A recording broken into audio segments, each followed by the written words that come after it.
So the question is, क्या है question आपका?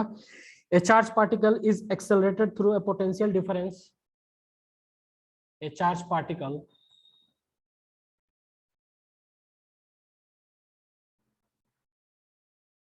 is accelerated.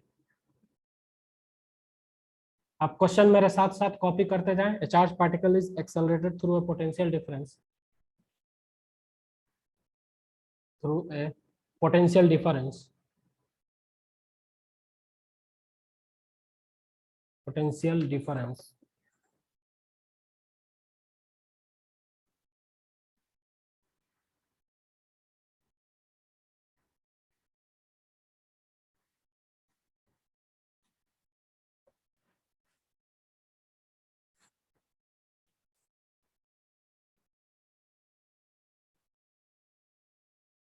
Potential difference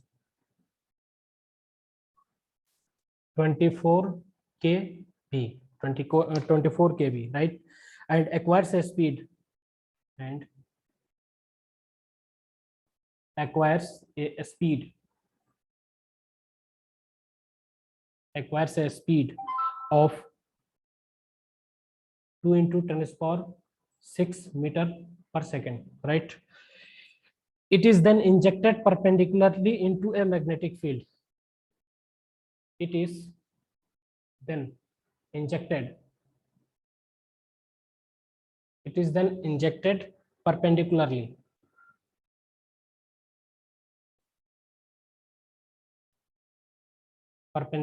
into a magnetic field, right? Magnetic field of field strength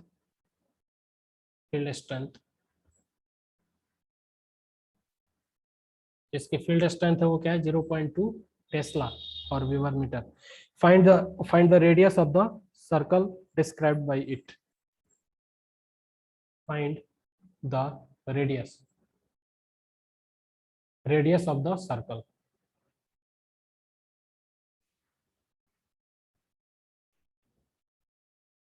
described by it. ठीक है, हमको क्या करना है? सर्कल की रेडियस निकालना है. You have a 1 minute times. Think about this question. आपके पास 1 मिनट का टाइम है. प्लीज इसको सोचिए, फिर आप आंसर दीजिए. ठीक है, क्वेश्चन को आप निकाल लीजिए, उतार लीजिए अपने पेपर पेन पे फटाफट. पूरा लैंग्वेज नहीं लिख सकते हैं तो थोड़ा बहुत यहाँ पे अंडरलाइन कर देता हूँ मैं कुछ चीजें जिसको आपको ध्यान में रखना है. सबसे पहले आपको ये दिया हुआ है, ठीक है. दूसरा ये दिया है, स्पीड दे रखा है. इसको मैग्नेटिक फील्ड में इंजेक्ट किया जाता है, ठीक है, परपेंडिकुलरली है. ठीक, सारा चीज आपको निकालना क्या है? You have to find out the radius of the circular track. Sir charge दिया हुआ है क्या? कितना? मतलब चार्ज दिया हुआ है प्रैक्टिकल में? चार्ज और मास सर. नहीं, चार्ज और मास दोनों चीज नहीं दे रखा है. ये दोनों अननोन है. आपको यही तो करना है, एलिमिनेशन करना है आपको. मैं देखो, ऐसा मैं क्वेश्चन कभी भी नहीं दे सकता हूँ कि एम बी वाई क्या हो, M B upon Q B, जिसमें ये नोन हो, ये नोन हो, ये नोन हो और ये मैं पूछूं. इस तरह का question I will never give you. मुझे आपको खुश नहीं करना है. मुझे आपसे क्या करना है? प्रैक्टिस करवाना है. आपको इसको और इसको दोनों को इससे डील करना है. ठीक है, बहुत अच्छा क्वेश्चन है और मैं उम्मीद करता हूं कि आप लोग बनाएंगे और आता होगा आप लोग को. और नहीं तो मैं अभी जस्ट सॉल्व करूंगा. बहुत ही इंटरेस्टिंग क्वेश्चन है, बहुत अच्छा क्वेश्चन है. ठीक है, मास और चार्ज दो चीजें अननोन है. आपको इन सारे इंफॉर्मेशन के थ्रू उनको इकट्ठा करना है. ठीक है, आपको एलिमिनेशन करना पड़ेगा. ठीक है, एक चीज को निकालना पड़ेगा दूसरे के टर्म में, या दूसरे चीज को निकालना पड़ेगा एक के टर्म में और फिर यहाँ पे प्लेस करना पड़ेगा. ठीक है, because this is the comparison, this is also the types of comparison based question. ठीक है, इस तरह के क्वेश्चन आपको जो है दे रखा है.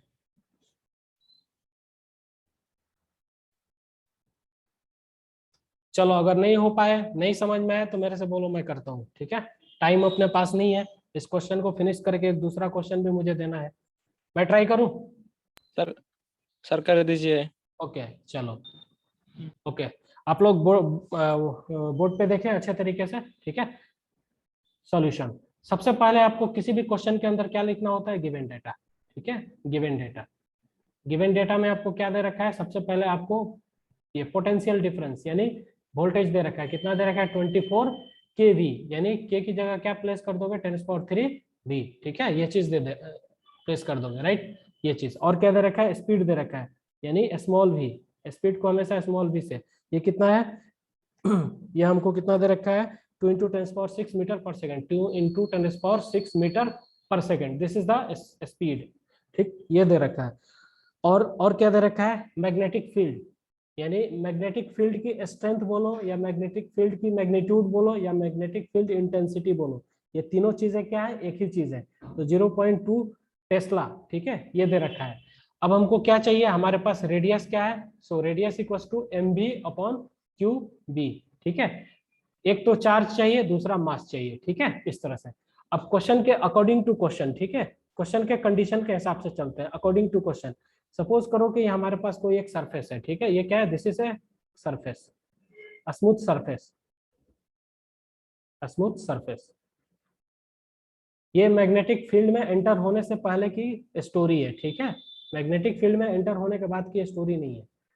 दिस इज द सरफेस और ये स्मूथ है, यहाँ पे कोई चार्ज पार्टिकल है, ठीक है, इस जगह पे, राइट, और उस चार्ज पार्टिकल की मास मैं m मान लेता हूँ और चार्ज पार्टिकल को क्या मानता हूँ, q मान लेता हूँ, राइट, इस पोजीशन पे है। और यहाँ पे इसको क्या अप्लाई किया जा रहा है, 24 वोल्ट के 24 के V का एक वोल्टेज इसको दिया जा रहा है, प्लस टर्मिनल से निकलेगा ऐसे, ये आ जाएगा, ठीक है, यहाँ पे दिया जाता है।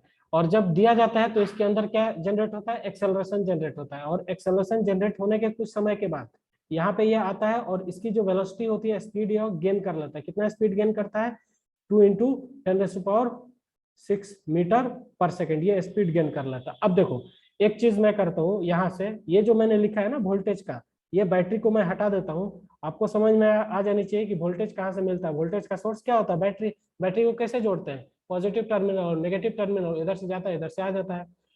तो यहाँ पे कितना है वोल्ट, कितना दिया हुआ है सप्लाई इसको 24 kV, ठीक है। अब देखो ये जो वोल्टेज है ना, ये वोल्टेज क्या करता है, ये वोल्टेज करंट को जनरेट करता है, ठीक है। मैं आपको समझा रहा हूँ क्या, कि यहाँ से इससे पहले जो हमको फोर्स मिलेगा वो कौन सा फोर्स, इस वोल्टेज की वजह से इलेक्ट्रिक फोर्स मिलेगा, और वो इलेक्ट्रिक फोर्स किस नेचर का होता है, कंजर्वेटिव नेचर का होता है, राइट। और कंजर्वेटिव नेचर के फोर्स के लिए हम क्या कर सकते हैं, मैकेनिकल एनर्जी कंजर्व कर सकते हैं। बट जो मैग्नेटिक फोर्स होता है वो क्या होता है, नॉन कंजर्वेटिव होता है, इसके लिए हम कभी भी मैकेनिकल एनर्जी को कंजर्व नहीं कर सकते हैं। तो कुछ इस तरह का सीन होता है। देखो सपोज करो कि आपके पास क्या है, कोई एक कंडक्टर है, राइट। अभी रुक जाओ, जिसका भी चैट डाउट है, क्या क्या है, नहीं, this is not your answer, ये आपका आंसर नहीं है तन्मय, ये आपका आंसर नहीं है 6.1, no this is not answer, ठीक है। क्या करते हैं, ये एक कोई कंडक्टर है, ठीक है, या जो भी है, इसको हम ऐसे करते हैं ना, देखो यहाँ अगर हम वोल्टेज अप्लाई करते हैं तो इधर से करंट फ्लो होता है, और यहाँ पे करंट आता है, और इसके अंदर से ऐसे करंट फिर वापस आता है, यानी यहाँ पे कुछ पोटेंशियल आता है, और यहाँ पे इन दोनों के बीच जो पोटेंशियल डिफरेंस होता है उसको हम पीडी बोलते हैं, ठीक। अब देखो इसके अंदर जब करंट आता है, यानी तो जब वोल्टेज क्या करता है, इसके अंदर इलेक्ट्रिक फील्ड जनरेट करता है, इधर की तरफ करेगा चाहे इधर की तरफ, और इलेक्ट्रिक फील्ड क्या करता है, चार्ज को फोर्स अप्लाई करता है, तो उससे जो फोर्स आता है F बराबर क्या लिखते हैं, QE, ये कौन सा फोर्स होता है, this is called electric force. तो इनडायरेक्टली ये जो पोटेंशियल है ये क्या करेगा, आपको इलेक्ट्रिक फोर्स को जनरेट करेगा, और इलेक्ट्रिक फोर्स के लिए हम क्या कर सकते हैं, हम मैकेनिकल एनर्जी कंजर्व कर सकते हैं, ठीक। सपोज करो कि this is the initial position of the particle and this is the final position of the particle, ठीक है। अगर जिसको समझ में आ जाए ठीक है, ना आ जाए तो I am really sorry for that, ठीक है। I will try to remind you well, ठीक है। अब देखो ये पोजीशन 1 है, ये पोजीशन 2 है। अब जब कोई पार्टिकल दो पोजीशन पे होता है तो उसके लिए हम मैकेनिकल एनर्जी कंजर्वेशन का इक्वेशन क्या लिखते हैं, ठीक है। देखो कुछ इस तरह से लिखते हैं ना मैकेनिकल एनर्जी कंजर्वेशन का इक्वेशन, ठीक है, by mechanical energy conservation, mechanical energy conservation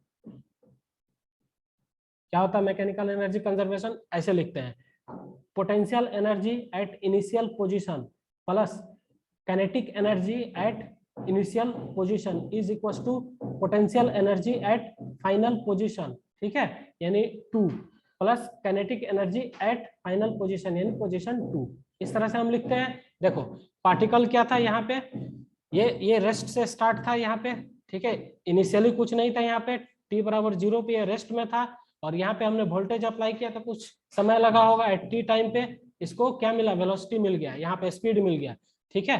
तो यहाँ पे क्यू चार्ज है, यहाँ पे वोल्टेज है, राइट। अब आते हैं फिर हम अपने क्वेश्चन पे। अब देखो initial potential energy eight position 1, तो किसी भी चार्ज के लोकेशन पे अगर हमको पोटेंशियल एनर्जी लिखना होता है तो हम कैसे लिखते हैं, Q इंटू वी करते हैं ना। आर यू गेटिंग माई हाँ पॉइंट? सर। तो हाँ Q सर। हाँ सर। क्यू भी, हाँ सर। ठीक है। और यहाँ पे इनिशियल पोजीशन पे पार्टिकल क्या था, रेस्ट में था, तो काइनेटिक एनर्जी 0, ठीक है। इसके जीरो। बाद फाइनल पोजीशन पे जब जाएगा चार्ज पार्टिकल तो Q तो वही है, ठीक है, राइट, बट वहां पे कोई पोटेंशियल नहीं है, तो क्या हो जाएगा, वो 0, राइट। अब सेकंड जीरो। काइनेटिक एनर्जी वहां पे स्पीड गेन हो रहा है, हाफ m v स्क्वायर, ये हो जाएगा ना। अब यहाँ से आप किसकी वैल्यू निकालोगे, Q की वैल्यू निकालोगे, सो Q इज इक्वल टू कितना हो जाएगा, m स्मॉल v का स्क्वायर अपॉन ये कितना हो जाएगा, 2 times of capital V, this is your Q। देखो कंजर्व का मतलब क्या होता है, कांस्टेंट, राइट, आपने पढ़ा होगा कंजर्व, कंजर्व एक वर्ड होता है, मैकेनिकल एनर्जी इज कंजर्व, इसका मतलब ये हुआ कि मैकेनिकल एनर्जी क्या है, कांस्टेंट है, यानी इनिशियल पोजीशन पे जो है वही फाइनल पोजीशन पे है। मैकेनिकल एनर्जी क्या होता है, सम ऑफ द एनर्जीज, यानी पोटेंशियल प्लस काइनेटिक का सम, यानी एक से दूसरे में, दूसरे से एक में कन्वर्ट होगा। अब हमको Q मिल गया, हमारे पास फॉर्मूला क्या है रेडियस का, देखो रेडियस का फॉर्मूला है M V upon Q B. अब हम क्या करते हैं, यहाँ से Q को प्लेस करते हैं, so R is equal to M as it is रखते हैं, V एज इट इज रखते हैं, और जो हमको Q की वैल्यू मिली चार्ज की, वो क्या था हमारा एम बी, हाँ M B square upon 2V, charge equal to क्या है, M V square upon 2 capital V, ये हो गया। इस m से इस m को उड़ा दो, इस m को इस m को सहित करो, इस v से v को। अब यहाँ से जो r आपको मिलेगा वो r क्या मिल जाएगा, 2v upon, this is equal to 2v upon small v, ये मिलेगा ना। 2 एज इट इज, पोटेंशियल क्या है 24 और 10⁻3, ठीक है, ये आ गया आपका value 24 into 10⁻3, so M B by 2, और यहाँ पे v की वैल्यू क्या रखोगे आप, v की वैल्यू आप पुट करोगे, यहाँ पे कितना दे रखा था v हमको, 2 इंटू 10⁻6 ऐसे दे रखा था ना। अब ये 2 से 2 को सहित करो यहाँ से ये, और इसको अगर हम ऊपर ले जाते हैं तो ये कितना हो जाता है 24, दिस इज 24 इंटू 10⁻³ अब देखो 10⁻³ हो गया, कुछ चीज छूटा है क्या इसमें, एक मिनट, क्वेश्चन को मैं थोड़ा सा एक बार देख लेता हूँ, वेरीफाई कर लेता हूँ, wait for 1 minute only. So this is final expression Q B, ये भी एक v से एक m से एक v b, अच्छा b छूट गया है ना, अपॉन, देखो r बराबर क्या होता है, ये यहाँ पे b होगा ना, ठीक, ये b होगा, ठीक है, तो सो यहाँ पे क्या हो जाएगा, यहाँ पे b हो जाएगा, तो b की वैल्यू यहाँ पे r इज इक्वल टू, हम फाइनली क्या प्लेस करेंगे, दिस इज 24 इंटू 10⁻³ अपॉन, यहाँ पे क्या है 2 से 2 मैंने कैंसिल कर दिया, 10⁻6 और b की जगह 0.2 टेस्ला, सो ये क्या हो जाएगा, यहाँ ऊपर ले जाएंगे, ये यहाँ से 0 खलास, ये 2 से ये 12, so r is equal to 12 into 10⁻6 ऊपर जाएगा 10⁻4, ठीक है, ये हो जाएगा। सो आपको आंसर जो आया 12 इंटू 10⁻6, 2 ये मीटर में आया, सो अगर सेंटीमीटर में कन्वर्ट करोगे तो 12 centimetre. So have you got my point, आपको क्वेश्चन समझ में आया? जी sir.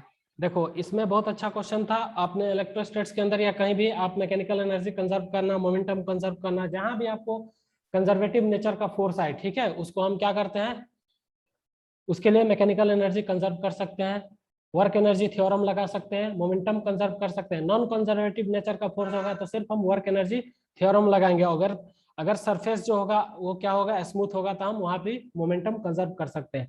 Conservative non conservative nature का फोर्स पहचानने का तरीका क्या होता है सर? हाँ बोलो